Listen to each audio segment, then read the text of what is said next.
Morning. ഞങ്ങളെല്ലാവരും രാവിലെ പത്മനാഭസ്വാമി ക്ഷേത്രത്തിൽ പോയി തൊഴുതു. രാവിലെ പോയതുകൊണ്ട് ദർശനം വളരെ പെട്ടെന്ന് കഴിഞ്ഞു. ഇപ്പോൾ ഭയങ്കര ക്രമീകരണങ്ങളാണ്, നിയമ സജ്ജീകരണങ്ങളൊക്കെ വന്നിട്ടുണ്ട്. മുന്നേ പോയി കഴിയുമ്പോഴത്തേനും ഭയങ്കര ക്യൂവും കാര്യങ്ങളൊക്കെയാണ്. നേരെ ചൊവ്വേ പത്മനാഭനെ കാണാൻ പോലും കഴിയാറില്ല. പക്ഷെ എനിക്ക് തോന്നുന്നു ഒരു 8:30 ആയപ്പോഴത്തേനും എത്തി. രാവിലെ പോയതാട്ടോ. 8:30 ആയപ്പോൾ എത്തി.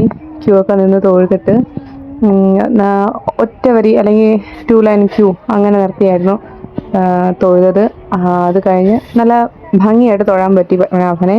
തൊഴുത് കഴിഞ്ഞിട്ട് പുറത്തോട്ട് വന്നിട്ടതേ കണ്ടില്ലേ, ഇങ്ങനെ ഓരോരോ കാര്യങ്ങളൊക്കെ നോക്കി അവിടുത്തെ ഓരോ കൗശല വസ്തുക്കളൊക്കെ കണ്ടപ്പോഴത്തേനും കൊള്ളാൻ ഭംഗി തോന്നി. ഇതേ ആ പൂവിൽ ഞാൻ പോയൊന്ന് തൊട്ടു, ജസ്റ്റ് ഒന്ന് തൊട്ടതേ ഉള്ളൂ. മുള്ളു പോലെ ഇങ്ങനെ കയറിക്കൊണ്ടപ്പോൾ ഞാൻ കൈ ഇങ്ങനെ വലിഞ്ഞതാ, പുറകോട്ട് വലിഞ്ഞതാ. കൃഷ്ണൻ അവിടെ നിന്ന് ഏതാണ്ടൊക്കെ നുള്ളിപ്പെറുക്കുന്നുണ്ട്. പിന്നെ അത് കഴിഞ്ഞിട്ട് അല്ലറ ചില്ലറ പർച്ചേസിങ്, പിന്നെ ഫോട്ടോ സെക്ഷനായിരുന്നേ. പത്മനാഭൻ്റെ ബാക്ക്ഗ്രൗണ്ടിൽ നിർത്തിക്കൊണ്ടുള്ള ആ ഫോട്ടോ സെക്ഷൻ എന്ത് മനോഹരമാണല്ലേ. അങ്ങനെയൊക്കെ അതൊക്കെ കണ്ടു. പിന്നെ ഭക്ഷണം കഴിക്കണമല്ലോ. അതിനകത്തുനിന്ന് ഇറങ്ങുമ്പോൾ തന്നെ നമ്മൾ ഏകദേശം തളർന്നിട്ടുണ്ടാവും. കാരണം 1-2 മണിക്കൂറൊക്കെ ക്യൂ നിന്നിട്ടാണ് നമ്മൾ പത്മനാഭനെ കാണുന്നത്.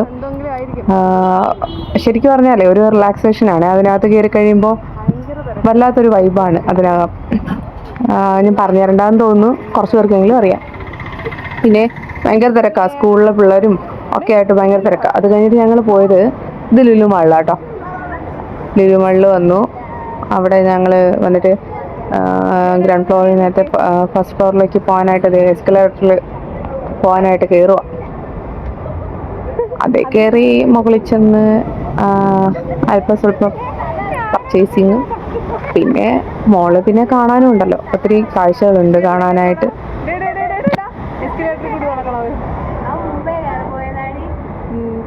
എസ്കലേറ്റർ പോകുന്നു, അവർ മുന്നേ ഓടുന്നു. എന്തായാലും ഞങ്ങൾ അവിടെ ആകെ ഒന്ന് കണ്ടു. ഒത്തിരി കാഴ്ചകളൊക്കെ ഉണ്ടായിരുന്നേ. ക്രിസ്മസ് ഒക്കെ അല്ലേ, അപ്പോൾ ഓഫറുകളും കാര്യങ്ങളും ഒക്കെ ഉണ്ട്. ഇവിടെ ഞായറാഴ്ചകളാണ് ഏറ്റവും കൂടുതൽ ഓഫർ വരുന്നത്. ഞങ്ങൾ പിന്നെ സ്റ്റുഡിയോയിലൊക്കെ കയറി. പിന്നെ കുറച്ച് ഇങ്ങനെ മെറ്റീരിയൽസ്, ഡ്രസ്സൊക്കെ നോക്കി. പിന്നെ ഇത് കോസ്മെറ്റിക് ഐറ്റംസ്, പിന്നെ അത് നോക്കി. പിന്നെ ഫോട്ടോ സെക്ഷൻ, അവിടെയും നമ്മൾ വിട്ടില്ല ഫോട്ടോ സെക്ഷൻ. ഞാൻ ചുമ്മാ ഒന്ന് നടന്നു നോക്കിയതാണ്. പിന്നെ അത് കഴിഞ്ഞ് ഞങ്ങൾ പിന്നെയും താഴോട്ട് വലിഞ്ഞിറങ്ങുന്നു. അതൊക്കെ കഴിഞ്ഞ് ഞങ്ങൾ വീണ്ടും കണ്ടില്ലേ, പിള്ളേരാണെങ്കിൽ കുരുത്തക്കേടാന്നേ, എന്തോ പറയാനാ. മറ്റേ പാട്ടിലൊക്കെ കാണുന്ന പോലെ കാടിറങ്ങി ഓടി വരും. പിന്നെ ഇത് കണ്ടില്ലേ, ക്രിസ്മസ് ആയിട്ട് അതിനകത്ത് ഒരുക്കി വെച്ചതാണ് അവരുടെ ഓരോരോ പ്രോഡക്ട്സുകൾ. കണ്ടില്ലേ, ക്രിസ്മസ് ട്രീ, ക്രിസ്മസ് പാപ്പ, പിന്നെ എന്തൊക്കെയോ സംഭവങ്ങൾ പുതുതായിട്ട് ഇറക്കിയിട്ടുണ്ട് കേട്ടോ. പിന്നെ ലൈറ്റ് കത്തുന്ന ക്യാൻഡിൽസ്, സ്വാഭാവികമായിട്ട് അതങ്ങ് കത്തിക്കോളൂ, നമ്മളൊന്നും ചെയ്യണ്ട. അതിൽ കൊളുത്തുകയോ ഒന്നും ചെയ്യണ്ട. ആ രീതിക്കുള്ള ക്യാൻഡിൽസുകൾ കണ്ടില്ലേ, യേശുക്രിസ്തു വരെ അതിനകത്തുണ്ട്. ഞങ്ങൾ കുറച്ച് സമയം അതൊക്കെ കണ്ട് തളർന്നിട്ട് ഭക്ഷണം കഴിക്കാൻ വന്നിരുന്നത്.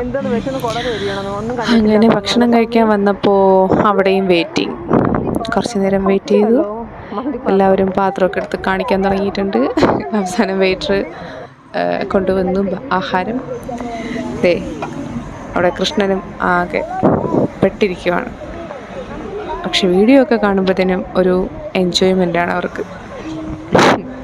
ഇതൊക്കെ കണ്ടു കഴിഞ്ഞിട്ടാണ് ഞങ്ങൾ നേരെ ശംഖുമുഖത്ത് പോയത്. അവിടെ പോയപ്പോഴത്തേ കണ്ടോ, നേവി ഡേ പ്രമാണിച്ച് അവിടെ ബീച്ചിലൊന്നും ഇറങ്ങാൻ പറ്റില്ല.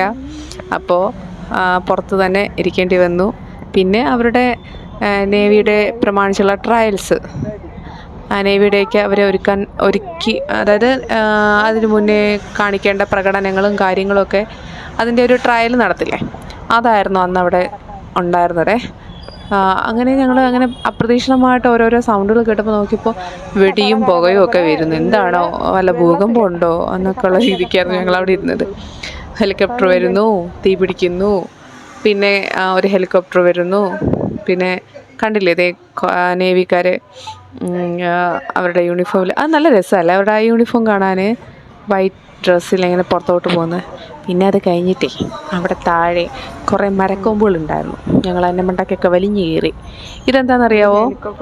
അങ്ങനെ മരക്കൊമ്പിലിരിക്കുന്ന സമയത്താണ് ഇതേ കുറേ പേര് ഇങ്ങനെ പാരച്യൂട്ടിൽ വന്നിറങ്ങിയത്. ഓരോരുത്തരായിട്ട് ലാൻഡ് ചെയ്യുന്നേ ഉള്ളൂ. കണ്ടില്ലേ ലാൻഡിങ്? ചില പാരച്യൂട്ടുകളിൽ അവരുടെ കയ്യിൽ ഫ്ലാഗ് ഉണ്ടായിരുന്നു, നമ്മുടെ നാഷണൽ ഫ്ലാഗ്. അതിങ്ങനെ പറന്ന് പോകുന്ന കാണാനേ എന്ത് ഭംഗിയാണെന്നറിയാവോ? ആ സമയത്താണ് നമുക്കൊരു പ്രൗഡ് ഒക്കെ തോന്നുന്നത്. നമ്മുടെ നാഷണൽ ഫ്ലാഗ് അത് കാണാൻ തന്നെ ഒരു അന്തസ്സല്ലേ. അതാണ്. എനിക്ക് തോന്നുന്നു ഒരു 7-8 പേരുണ്ടായിരുന്നു തോന്നുന്നേ. ഇതുപോലെ ലാൻഡിങ് ആയിരുന്നു. പിന്നെ ആ സമയത്ത് എന്തുവാണെന്നറിയില്ല, എന്തോ ഒന്ന് തീയിട്ടു. കപ്പലാണോ ഇനി വേറെന്തെങ്കിലും ആണോ അവർ തീയിട്ടതെന്നൊന്നും അറിയില്ല. കാരണം ആ ടെൻറ്റ് വെച്ചേക്കുന്നത് കൊണ്ടോ ഒന്നും കാണാൻ വയ്യായിരുന്നു.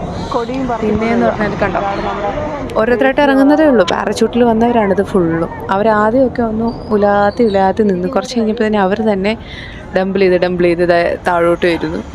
കണ്ടില്ലേ ഫ്ലാഗ് കണ്ടില്ലേ? ഇങ്ങനെ 2-3 പേരുടെ കയ്യിൽ ഫ്ലാഗ് ഉണ്ടായിരുന്നു. പക്ഷെ താഴേക്ക് വരില്ലേ, താഴെ വരുമ്പോൾ ഈ ഫ്ലാഗ് നല്ല രസമായിരുന്നു. ആ കാറ്റത്തിങ്ങനെ വീശി ഇങ്ങനെ പോകുന്ന കാണാനേ. ഇന്ത്യ എന്ന് പറയുമ്പോൾ പിന്നെ പറയാനുണ്ടോ?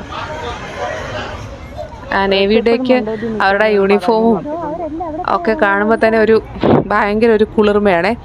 നമ്മുടെ രാഷ്ട്രപതി വരുന്നുണ്ട് ഇവരുടെ നേവി ഡേക്ക്. അപ്പോൾ അതുമായിട്ട് ബന്ധപ്പെട്ട് ഭയങ്കര ട്രാഫിക്കും ഒക്കെ ആയിരിക്കും. ഇത് ക്ലോസ് ആവുന്നത് ഡിസംബർ 5-നാണ്. അപ്പോൾ 3-ാം തീയതി എങ്ങോട്ടാണെന്ന് തോന്നുന്നു നേവി ഡേ ആയിട്ട് വരുന്നത്. അപ്പോൾ എന്നൊക്കെ ഭയങ്കര ബ്ലോക്കും കാര്യങ്ങളും ഒക്കെയാണ് ട്രിവാൻഡ്രത്ത്. പ്രത്യേകിച്ച് ശംഖുമുഖത്ത് ഭയങ്കര റെസ്ട്രിക്ഷൻസും കാര്യങ്ങളുമൊക്കെ ആയിരിക്കും. എന്തായാലും ഇത് കണ്ടോ, കണ്ടോ ഫ്ലാഗ് വരുന്നത് കണ്ടില്ലേ? എന്ത് ഭംഗിയായിട്ടാണ്. അപ്പോൾ ഈ അഭ്യാസങ്ങൾ നടത്തുന്ന ഇവരെയും സമ്മതിക്കണം. സൂപ്പറായിരുന്നേ. ആ ഒരു ഫ്ലാഗോട് കൂടി ഓരോ ലാൻഡിങ്ങും സൂപ്പറായിരുന്നു. അതുപോലെ തന്നെ നേവിയുടെ എല്ലാ പ്രകടനങ്ങളും സൂപ്പറാണ്.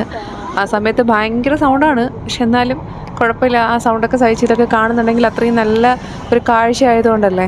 ഒത്തിരി പേരുണ്ടായിരുന്നു കേട്ടോ, ഇതുപോലൊന്നുമല്ല, നല്ല ക്രൗഡായിരുന്നു. വൈകുന്നേരം സമയമായതുകൊണ്ട് തന്നെ എല്ലാവരും അത് നോക്കി വന്നിരുന്നു.